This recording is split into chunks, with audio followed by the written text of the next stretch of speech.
1566મો શબ્દ દંડ. દંડને અંગ્રેજીમાં ફાઇન કહેવાય.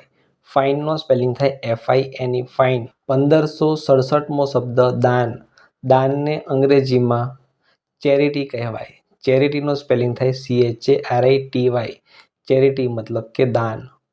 1568મો શબ્દ દિશા. દિશાને અંગ્રેજીમાં ડાયરેક્શન કહેવાય. ડાયરેક્શનનો સ્પેલિંગ થાય DIRECTION ડાયરેક્શન મતલબ કે દિશા. 1569મો શબ્દ દીવો. દીવોને અંગ્રેજીમાં લેમ્પ કહેવાય. લેમ્પનો સ્પેલિંગ થાય LAMP લેમ્પ મતલબ કે દીવો. 1570મો શબ્દ દુકાળ. દુકાળને અંગ્રેજીમાં ડ્રાઉટ કહેવાય. ડ્રાઉટ મતલબ કે દુકાળ. ડ્રાઉટનો સ્પેલિંગ થાય છે DROUGHT ડ્રાઉટ મતલબ કે દુકાળ. 1571મો શબ્દ દેશમાં. દેશમાંને અંગ્રેજીમાં કહીશું કન્ટ્રી. કન્ટ્રીનો સ્પેલિંગ થાય COUNTRY કન્ટ્રી મતલબ કે દેશ કે દેશમાં.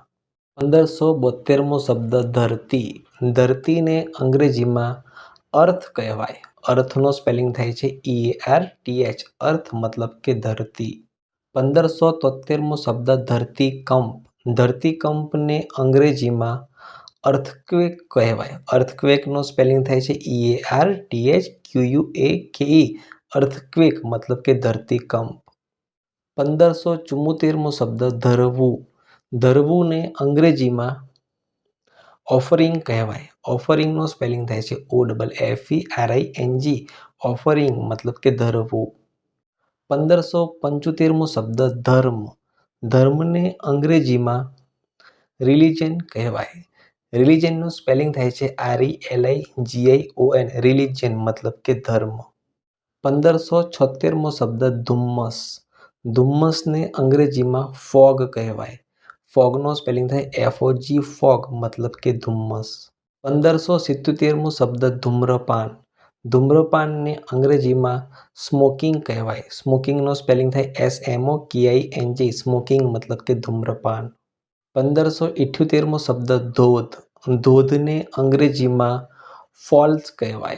ફોલ્સનો સ્પેલિંગ થાય FALLS ફોલ્સ મતલબ કે ધોધ. 1579મો શબ્દ નકશો.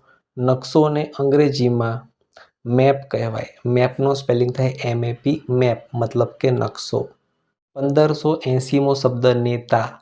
નેતાને અંગ્રેજીમાં લીડર કહેવાય. લીડરનો સ્પેલિંગ થાય LEADER લીડર મતલબ કે નેતા.